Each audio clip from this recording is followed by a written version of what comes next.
Welcome to my course on how to install Ubuntu Linux. Thanks for taking my course, and what I will cover is how to install Ubuntu Linux on a virtual machine via Oracle VirtualBox, and I will also show you how to do custom partitioning for the Linux installation.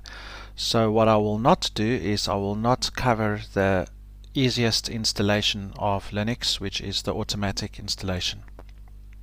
I'll briefly show you where the automatic installation is, how you can do that very briefly, but what I will cover in this course is how to install Ubuntu Linux on a virtual machine on your Windows operating system or on your Mac operating system, and then how to do custom partitioning for your Linux installation. Okay, so this is definitely beginner level as well.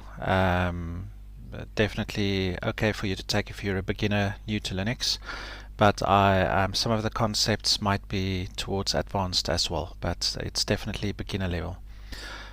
So I hope you enjoy the course and I hope you find it very useful. Let me know in the comments what you thought of the course, and I will give you an assignment as well, and please give me a good rating. Okay, thank you very much. Cheers, bye.